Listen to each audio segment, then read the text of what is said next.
Welcome back to the Did You Know channel. If you're new here, just a quick heads up. This channel is all about investing, stocks, and everything around that world, but in a way you can just play in the background. So if you're washing dishes, driving, or just chilling, feel free to let it run. I'll walk you through everything without needing to look at the screen.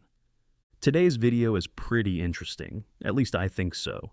I'd call it something like Undervalued Stocks to Watch in April, or What I've Been Buying in This Bloody Market. You'll see what I mean. A lot has happened lately, and I've got quite a few things to go through. Stocks on my watch list, companies I've actually added to my portfolio, and maybe even some names you're holding too. So we might be on the same page. And if not, you might just get inspired. And just a quick disclaimer. Everything I'm sharing here is purely my personal opinion, my own thoughts and experience. This is not investment advice. I'm not telling anyone to buy or sell anything. The idea is to build a community of like-minded people who care about investing, help each other out, and learn along the way. All right, let's get into it. If you've been following me for a while, you already know my portfolio is a bit of a mix. I hold solid dividend-paying companies, but also growth stocks. And specifically, one of my portfolios, where I followed this strategy with a 20-year investment horizon, currently has a value of just over $31,000. Right now, it holds 20 different companies, but over time, I'd like to narrow it down a bit and make it more concentrated. So far, though, it's nicely diversified, the risk is well spread out, and honestly, I'm pretty happy with how it looks. Just recently, I was thinking, if the market dropped 30% tomorrow, I'd actually be fine with that. I'd even be happy, because that would mean huge discounts on high-quality, profitable global companies. The kind you can pretty much call monopolies. Not officially, of course, but you know what I mean. And if the market shot up instead, no complaints there either. And that's what I love about this strategy. I stay calm, I don't stress out, I know what I own and why I own it. If you've got it set up like this too, props to you. You're on the right path. And speaking of that, my current watch list is full of interesting companies. A lot of them you probably know, well-established names that have now dropped to some really attractive price levels. And honestly, those are the moments when it's super hard for me to resist. And yeah, I didn't resist. I've been looking at these companies that are now trading at their all-time lows, and if I know it's a high-quality business, then why not? Plus, chances are you've got some of these names in your portfolio too, so I think we'll definitely have a few overlaps. There's even one company that just a few months ago, literally everyone wanted. It was all over the place. People couldn't stop talking about it. And now, it's like the whole world forgot it even exists. What's wild is that it's trading at an even better price than back then. These are exactly the types of companies I'm watching closely right now, and yeah, I've already added some of them to my portfolio. So now I want to walk you through 3 specific companies that I personally think are high quality and currently sitting at really attractive valuations. One of the companies I hold in my portfolio, and actually added to recently, is Louis Vuitton Moet Hennessy. To me, it's just a beautiful business model. It's globally diversified, has a strong brand, operates in the luxury segment, and honestly, demand for their stuff doesn't just disappear, even during rough times. In the US, it brings in about 25% of its revenue, same in Europe, and even more in Asia. Then there's Japan and the rest of the world. Looking at the last 5 years, the stock's up over 70%, but over the past year, it's down nearly 30%. And that's not because the company is doing badly, it's just the overall global sentiment right now, which isn't great. That's what's dragging the price down. If I check the valuation, LVMH is trading at a price-to-earnings ratio of 21, which is actually pretty solid historically.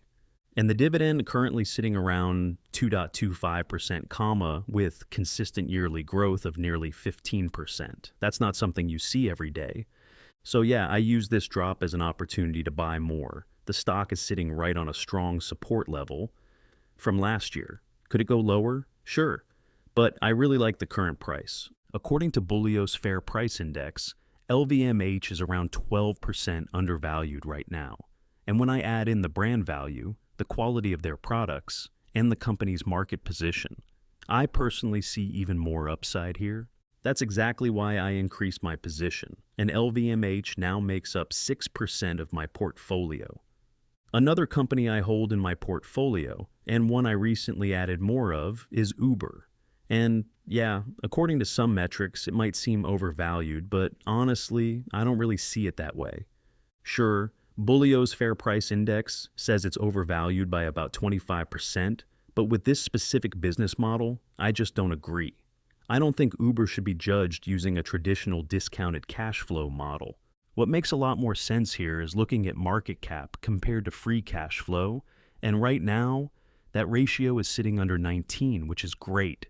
Now, if I add in the fact that free cash flow is growing 18% this year and is expected to grow up to 25% next year, that's basically a 1-1 ratio. And with growth like that, I see this as a fantastic price to buy in. Revenue is growing nicely. Quarter over quarter, it's up 21%. Monthly active users, over 170 million. That's a massive number. Trips are up, rides are growing by 24%, delivery is up 18%. Everything's just moving in the right direction. And then there are the partnerships and expansion plays, like in Abu Dhabi, where Uber will be represented by a company called Wide, or the partnership with Home Depot, which I think is actually super practical. You need something quick for the garden or around the house, and Uber will get it to your door in half an hour. They're basically starting to compete with Amazon, who can deliver in a day, but Uber can do it in 30 minutes. That's powerful. Then you've got partnerships with Nvidia, rumors about teaming up with Zoox, and maybe even one day with Tesla. Of course, nothing confirmed yet, but when you look at how quickly Uber can get you from point A to point B, it's clear they're building a full ecosystem. And for me, that ecosystem is key. On top of that, Uber is planning to buy back $1.5 billion worth of its own shares, which is a strong signal of confidence from the company. So, yeah, it's just one positive thing after another. That's why Uber stays in my portfolio, and I actually added to my position in March, around the $72 mark. All right, the next company that's been playing a pretty big role in my portfolio for a while now is AMD. Over the past year, the stock has dropped more than 43%, which is definitely a big move. But what's interesting is that right now, something's starting to form on the chart that really caught my attention. From a technical analysis point of view, when I zoom in on the 1-month chart, you can clearly see that local bottom forming right around $96. And for me, that's a super important level, because if I compare it to the past, this same price level triggered a bounce back in 2023. So what we're seeing here is a strong psychological barrier. Investors clearly recognize it. And if we bounce off it again, that could be a sign the downtrend is breaking. Now, if I didn't already have such a large position in AMD, this would definitely be a buying opportunity for me. And it's not just the technicals, the fundamentals make sense too. The price to earnings ratio is currently around 22, which is honestly a solid valuation for a company like this. Their revenue is expected to grow by 23% this year, and according to Bulio's Fair Price Index, AMD is currently undervalued by more than 23%. So, yeah, that alone is enough to make me keep a close eye on it. Even though I'm not adding more at the moment, since my position's already pretty big, I'm definitely watching how the price behaves. And if we get another strong bounce like we saw off that support, I might just add a bit more. Another company I added to in March was Amazon. And funny enough, I ended up buying it twice, both times at exactly $192. It wasn't like I was trying to time the market or anything. The price just made sense to me at the time, and I wanted to increase my position. For me, Amazon is a long-term strong company. Of course, it has its ups and downs, but if you look at the chart, you'll see that these kinds of drops happen all the time. A lot of people think companies like Amazon shouldn't be falling because they're the best of the best. But the truth is, even giants like these go through regular pullbacks, and it's totally normal to see drops of 10%, 20%, even 40%. I don't see that as a problem. Quite the opposite, actually. These pullbacks are opportunities. That's why I try to stay calm when the market pulls something down. It doesn't necessarily mean something is wrong with the company. It just means the stock price dropped, not the company's value. And those are two very different things that people sometimes confuse. So when I saw that $192 price tag, I didn't hesitate. I added more. Amazon remains one of my core positions, and I still believe there's a lot of room to grow. And speaking of pullbacks, I recently came across a comment under one of my videos that really stuck with me. It had this bittersweet kind of tone. But you know what? I totally get it. Not everyone has been investing for a long time, so let's talk about it for a sec. The comment came from someone who's probably just starting out on their investing journey.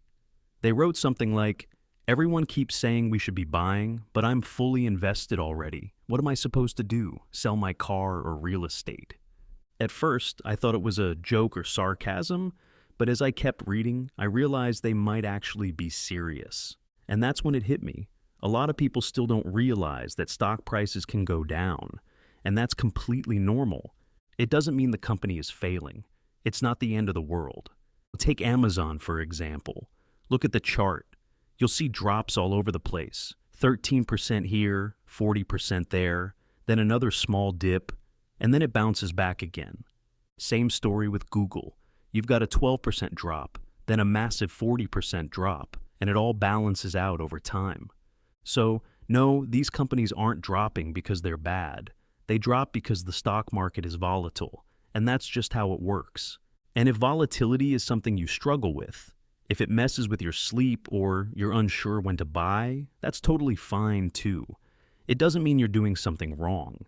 In that case, investing in ETFs might be a better fit, something like the S&P 500 or a global index fund.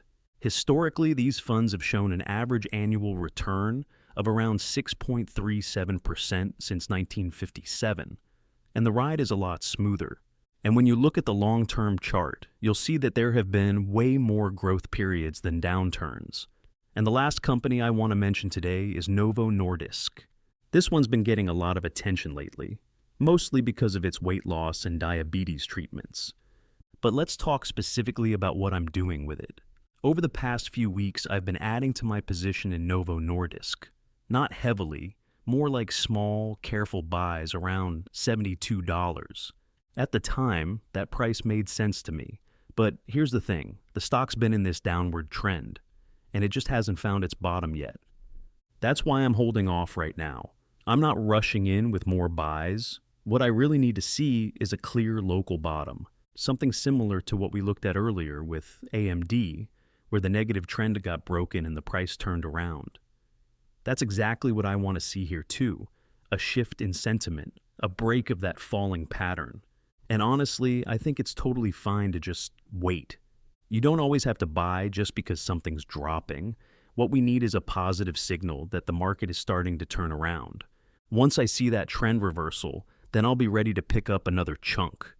But for now, I'm just watching it closely and waiting to see how it plays out. And while we're on the topic of companies I'm watching, I've got to mention an interesting bit of news from earlier this year, and it's about Starbucks. I used to have it in my portfolio, but I sold it off around the $113 mark. At the time, it made sense to me, and I haven't jumped back in yet. And honestly, I don't envy the position Starbucks is in right now. There's a new competitor entering the scene, a Chinese tea company called Shaky. It's positioned as a premium tea chain, and they're getting ready to open locations in Los Angeles, which is a clear sign they're aiming for the US market. Their drinks are priced around $2 to $3, which is pretty cheap, and they're mainly targeting Chinese students and tourists. Now, think about this. Starbucks is already having a hard time keeping up, and now they've got an aggressive new player stepping in. I personally think Starbucks' valuation will keep dropping, and if the price falls to somewhere around $75 to $80, that's when it starts looking interesting to me again as a potential buy. So, for now, I'm just watching how the company handles this new competition. But if the price hits that lower range, it might start making sense again in the portfolio. All right, that's it from me for today. We've gone through the companies on my watch list, what I've been buying, the price levels that made sense to me, and most importantly, the reasons behind those decisions. Like I always say, this isn't investment advice. I'm just sharing my own thoughts, approach, and personal experience. And I'd love it if you joined the community and shared how you're approaching things too. What stocks are you watching right now? Are you buying anything? Or maybe even selling? Let me know in the comments. I always enjoy reading your takes. Sometimes you bring up things I haven't even thought of. And if you enjoy this type of content, I'd really appreciate it if you subscribe to the channel or gave the video a like if you found it helpful. I'm always trying to create the kind of content I'd personally want to watch myself. Thanks for your time, even if you just had it playing in the background. I really appreciate it. Take care, and I'll see you again in the next video.